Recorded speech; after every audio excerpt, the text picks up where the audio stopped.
Welcome to Trippy Commentaries and our Week 7 preview. I'm RJ, joining up as always with K-Mac. Yo, what up? What's going on? This looks like a pretty crazy week. I was kind of looking over the matchups here, and some very interesting matchups. Starting off with Cincinnati and Indianapolis. Big game, man. Damn. We have Atlanta versus Baltimore. Even Minnesota versus Buffalo. I know it's, not two contenders here, but two teams that are up and coming. Teddy Bridgewater traveling to Buffalo, so that'll be a cool game. A lot to talk about. Yep. What do you think about the season so far? It's really hard to gauge who the best team in the NFL is right now. I mean, could it possibly be the Cowboys? It could be, but I don't feel it is. I'm still not exactly sure who I'm going to pick is to be the best team yet. I still haven't seen a team really, besides the Chargers, play consistent enough week in and week out to really coin them as the number one team. Maybe San Diego is the number one team. Hard to say there, but a lot of good matchups this week. You got San Francisco and Denver. That's going to be another good one. I think the Saints and Detroit match up really well. Got a lot of matchups this week that these two teams, it's kind of make it a little harder for betting, I think, but these two teams each week, each game this week is going to be a pretty decent matchup.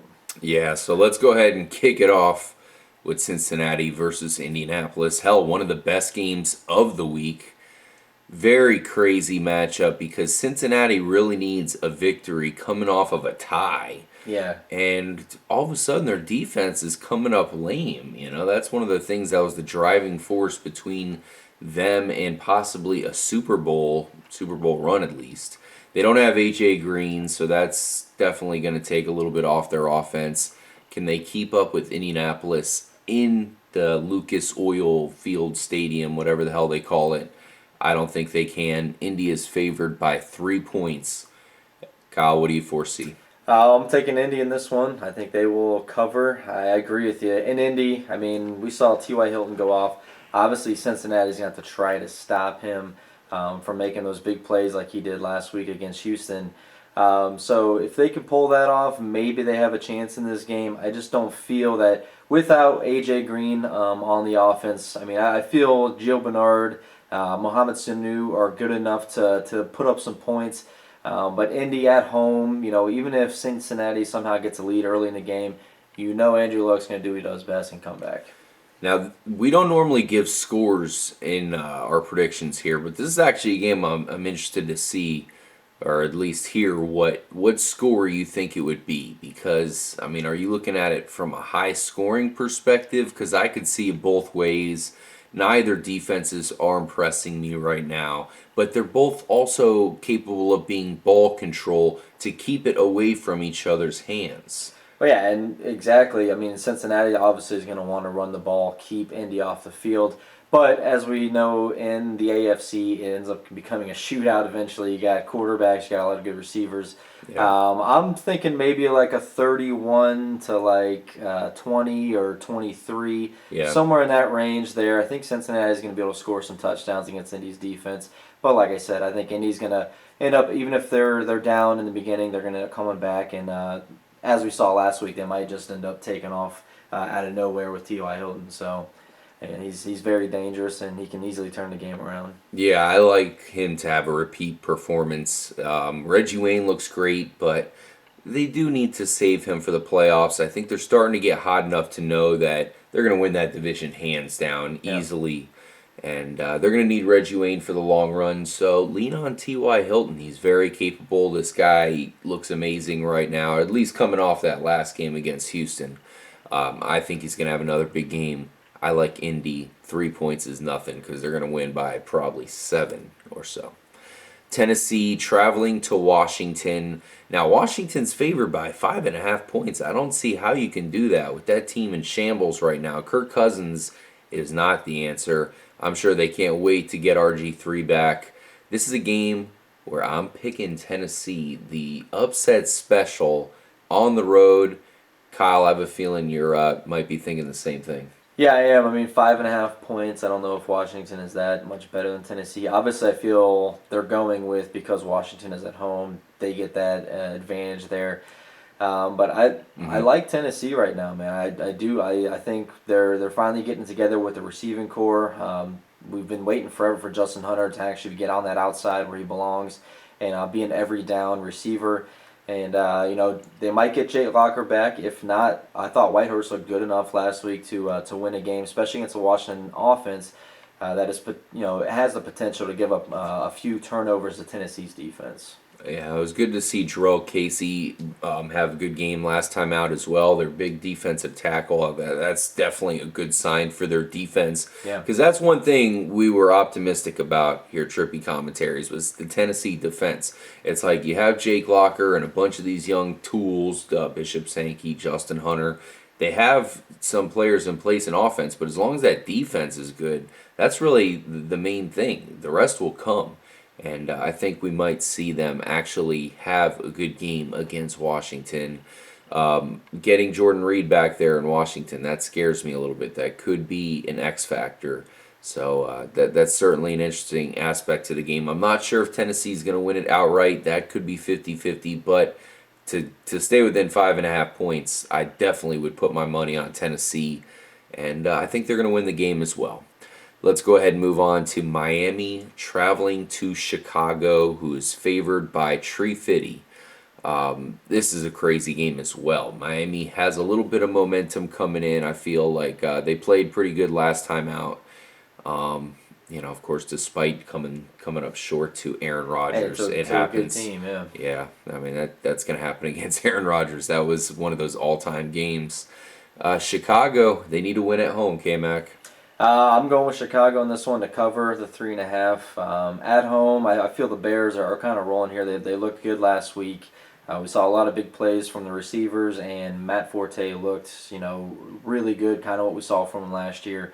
So I know we kind of hated on Jay Cutler 2 weeks ago. We did our predictions for last week. We had said that he was going to lose the game for him last week, but in fact he didn't. He looked really good, and I think it's going to continue here with Miami. Miami's offense is finally starting to kind of turn around here. They lose Moreno, but I feel Lamar Miller is good enough to move the sticks and make the plays in the passing game to help out the quarterback there. And Mike Wallace, I'm liking what I'm seeing from him. I think he scored a touchdown almost every game this year. So they have an opportunity to be able to keep up with the Bears, but I think Bears offense is probably going to torch this Miami defense. I'm actually going to go the other way because unfortunately, Chicago's not been able to stop the run so far. Miami has Lamar Miller, who's actually looking like the ace running back for the team. Unfortunately, Noshawn Moreno, surprisingly, is out for the season all of a sudden, which might be a good thing for Miami as far as giving Lamar Miller the chance the rest of the season. They need to find out what they have in him. Noshawn Moreno, he's been around a long time. He's a good back, but he's had his time in the league. This is the time to find out if Lamar Miller is legit. I look for him to have a big game and lead the way to an upset victory in Chicago. I don't know what it is about Chicago. I think it's just a lack of a decent defense. Whenever Chicago's been good in the past, they've had a defense to rest on, and they don't have it this year. Cleveland traveling to Jacksonville. K-Mac, Jacksonville might have hope here because Blake Bortles had a damn good game last week, and that's always nice to see a rookie have a good game like that. But Brian Hoyer and Cleveland might be legit all of a sudden. If you look at their schedule, they have some very winnable games, and they're one of those teams that's probably going to rattle off some wins and have a decent record. They are favored by 5 points, so it is tempting to put your money on Jacksonville at home. I'm going with Cleveland here. I think they will cover the spread. I like a lot of things I'm seeing from Cleveland right now on both sides of the ball. I think their defense is playing well, and their secondary is pretty good. So it's going to be interesting to see how these rookie receivers can handle some of the veteran cornerbacks that Cleveland has. Now, my thing with Jacksonville here, I do like how Bortles is getting better. We knew this was going to happen. It was going to take a little while. He gets Cecil Shorts back, which obviously last week had 10 catches. That's huge. That's what I said. So underrated. And we said that last week because we thought Jacksonville was going to come up with the first victory last week. We thought this team was going to come through. Maybe they just haven't hit that level yet. They're probably not going to do it against Cleveland because I think Cleveland is on a high right now. They're playing really well. Everything is clicking for them. Yeah. Jordan Cameron comes back. He looks great last week. He's going to continue to look even better. Kind of like how Gronkowski takes him a little bit. These tight ends a little bit to go, but as we've seen from Gronkowski, once they get going, they're unstoppable. So definitely taking Cleveland. I think they'll win it by more than a touchdown. Yeah. One thing I actually wanted to ask you about, and just so you guys know, I'm also picking Cleveland. Really like what Jacksonville's doing, really on offense. I know defense, they have some players in place as well. But yeah, they have problems. But Blake Bortles, he looks like he could be legit here with those weapons. And hopefully Storm Johnson can get it going. But one thing I wanted to ask you about, Kyle, for those of you who don't know, Kyle kind of has a quarterback state of mind. He played quarterback in high school, was recruited, played in college and all that. For Johnny Manziel, a lot of people are talking about him to where, should Cleveland trade him? Brian Hoyer looks great. What do you think? I mean, what would you do with him? Would you trade him? Would you be afraid to sit him for too long and take him out of the game? What do you expect, and what do you think Cleveland should do? Oh, that's the problem with the media and everything right now in today's society is everybody's so much in the moment. They're not thinking about other factors. Okay, Hoyer's great right now, but we saw Hoyer get injured last year. We don't know how great Hoyer's going to be. We don't know if this is just, he's just getting lucky right now. We don't know if this is something long term. Manziel, this is a perfect situation for him. I always feared when Manziel came to the league, he was going to get forced to have to start right away. And that was going to be a problem for him because he needs to learn how to read defenses better. He needs to learn how to become an actual NFL quarterback and then let his, athleticism take over when he needs to. So he's not at that level yet. We saw it in preseason. And, I think they need to ride with Hoyer. Keep Manziel. They got him, for 4 years? He's not going anywhere. So he's got no say in anything. Keep him on the bench for 2 years if you need to. I mean, you got to put the guy in when he's ready to go because then if he is good enough, you re-sign him and you have him for another 5 years and you have a dominant quarterback if that's the level he can get to. Yeah, the ultimate example of resting a guy or at least sitting him on the bench and having him learn under a better quarterback is Aaron Rodgers, who learned under Brett Favre. I don't think Brian Hoyer is Brett Favre, but he's certainly been around the block. He probably has a ton of knowledge to share with Johnny Manziel. And we'll see what happens when Manziel actually gets a chance because I'm not convinced he's going to be a good quarterback. There's no reason to rush to judgment or to think that he's going to be anything better than Hoyer. You better just be grateful that you have a quarterback you can ride out with. The one thing that is going to be good with Manziel is when he finally gets in there, you could have Josh Gordon in there. And Manziel really took advantage of Mike Evans in college. Yeah. He threw it up, and Manziel looked great because Mike Evans made plays. Yeah. And he has that same kind of player in Josh Gordon. There's not too many players in the NFL that can do that. Josh Gordon's one of them, so that could be a dynamic combo. But if Brian Hoyer keeps playing this game, or these good of games, and leads the team into the playoffs, we won't see Manziel until next season. That's all they do. They keep winning. There'll be no change at all. Yeah, just win, baby. Let's move on to Seattle, traveling to St. Louis. Seattle's coming off a heartbreaking loss at home. It crushes them. They lost to Dallas, who's a legit team. That's not the big deal. It's just losing at home was probably a kick in the nuts there for them. I think they needed it. Possibly. We'll see what happens as they travel to St. Louis. St. Louis did impress me a little bit here going against San Francisco. They finally got Trey Mason going. This guy is going to be a stud. He's going to take over. It's only a matter of time. Benny Cunningham, whatever. Zach Stacy looked good last year. Ducks. I don't know what the hell happened. Maybe in the offseason he just ate a little bit too much or something. He does look like he got a little bigger. He just seems lazy out there. Yep. Trey Mason needs to take over. That's not going to happen this week. Seattle should have a feeding frenzy against the growing St. Louis Rams. Yeah, I'm taking Seattle to cover. I think they're 7-point favorites. So taking Seattle to cover here. I think Seattle learned a lesson last week. Marshawn Lynch only had 10 carries. Seattle's not going to win too many games if Marshawn Lynch only has 10 carries. I don't care what team they're playing against. A team like St. Louis here could beat Seattle if Marshawn Lynch only gets 10 carries in the game. So this offense is built around that run game. So they learned their lesson last week. Marshawn Lynch is probably going to have a huge game against St. Louis. He's probably going to run all over them.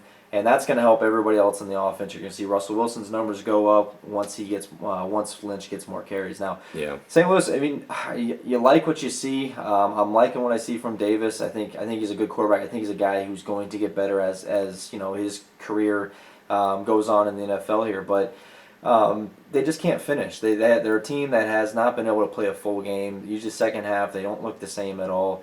And, it's still a building year, I feel, for St. Louis. They got some good young guys, like you said. Trey Mason he's got a great burst, and he's running hard. He's the smallest running back out there, but he's already put hits harder than Cunningham or Stacy have put on anybody yet this year. So, Yeah. I like where St. Louis is heading, but, it's right now, it's not for them, and I'm going with Seattle. Yeah, I definitely want to see how their quarterback Davis plays this week. It seemed like the wheels kind of came off last week after he started good, ended terribly. So we'll see what happens there. Also, a point you brought up about Seattle did not run nearly enough with Marshawn Lynch beast mode last week. That's the main reason why I'm picking them and picking them big, because I think they're going to feed him early and often in this game, which is going to pay off. They're going to win in St. Louis. Carolina traveling to Green Bay. Another excellent matchup here. Green Bay barely pulled off a win. In fact, it was one of the best wins that I've seen in the past few seasons. Man. It's always great to see that last-second touchdown play. Yep. Now they're 7-point favorites at home to Carolina. Carolina's defense has fallen off all of a sudden, kind of like Cincinnati, a team they played last week and tied. That's scary going against Aaron Rodgers, and I think that passing attack is going to look pretty good against Carolina's defense. Yeah, I mean, I think if AJ Green played last week, that we would have saw Carolina actually lose that game and not tie them. Green Bay has those weapons right now. Carolina needs to fix their problems in their defense. Very surprising. We thought Carolina was probably going to have one of the best defenses this year, and that hasn't happened yet. No. I do like what I'm seeing out of Cam Newton right now. Unfortunately, I don't feel he's got enough weapons around him like Aaron Rodgers does. I mean, man, if he had half the weapons that Aaron Rodgers has, Cam Newton could be putting up crazy numbers. We saw him last week put it up in the air and on the ground, and I just don't feel he's got enough around him. You're going to Lambeau Field. Green Bay, it's a hard team to beat in Lambeau Field, man, I'll tell you that much. Oh, hell yeah, man. In fact, it's my favorite stadium in the entire NFL there. I'm picking Green Bay as well. 7 points is tough because I do think Carolina is going to keep it close. Yeah. Cam Newton is back, and he can definitely run on Green Bay if he chooses to. This is going to be a close game, so I would pick Carolina with the points. But as far as winning the game, I think you could see another last-second drive by Green Bay. This time, a field goal winning it, Mason Crosby instead of the touchdown. But I want this to be a close game because this is an awesome matchup, and definitely excited to watch it. I'm picking Green Bay at home, but I'm putting my money on Carolina with the 7 points. Let's finish off this part, K-Mac, with Atlanta taking on Baltimore. Another very intriguing matchup. Baltimore whooped some ass last week against Tampa Bay. Atlanta also beat Tampa Bay's ass, but that seems like a long time ago because they've been losing ever since. I'm picking Baltimore at home, even with the 7-point spread here. What are you looking at? I'm doing the same. I mean, Baltimore's, not only was their offense clicking, they put up a ton of points in that first half against Tampa's dreadful defense. But I felt Baltimore's defense looked really solid. That Puck's offensive line had no chance. Mike Glennon had no chance. I felt sorry for him watching him. He had guys in his face almost every single pass he dropped back on. So I do like that. I do like them getting pressure on Matt Ryan. We saw it happen to Matt Ryan last week, got some pressure on him, and the Bears did a great job of getting pressure on him. And we know Matt Ryan's good to throw an interception when he's got a guy in his face, shoot most quarterbacks are. And you got to like what Flacco's doing right now, man. Steve Smith is a beast right now. I could see Baltimore at home definitely winning this by more than 7. Yeah, there's two major issues right now with Atlanta. Number one, their defense is not stopping anybody, and Baltimore's offense is hot. They got some running backs. In fact, they got 3 running backs right now. Bernard Pierce is, people have given up on him, but he's okay, especially in this committee. Forsett looks good, too. Forsett looks good, but you do have to match up Forsett with some other guys, which they have. Taliaferro, they have the young gun, so they got everything they need. They got a good wide receiver base. Owen Daniels is a fine replacement for Dennis Pitta. You hate to see him out for the season. But getting back to the Falcons, the second major issue, Kyle, is the offensive line is just not getting better. They try to improve it. They draft Jake Matthews, but it's just issues here. And even though they have the weapons, having a bad offensive line, that's always one of those issues that seems to bite your ass in the end. And I think that's what's going to happen here in a road game in Baltimore. We know Atlanta plays better at home. Not the case this week, where they have to travel to a very tough place to play in Baltimore's Sea of Purple, which will devour the Atlanta Falcons. Thank you guys for joining us for part 1. Don't forget to stay tuned for part 2. We have a ton of other big games to cover, including the 2 primetime spectacular matchups, San Francisco versus Denver and Houston versus Pittsburgh. Both are outstanding games. Big time games. It's good to have big games in primetime matchups. Oh, yeah. See you guys in part 2.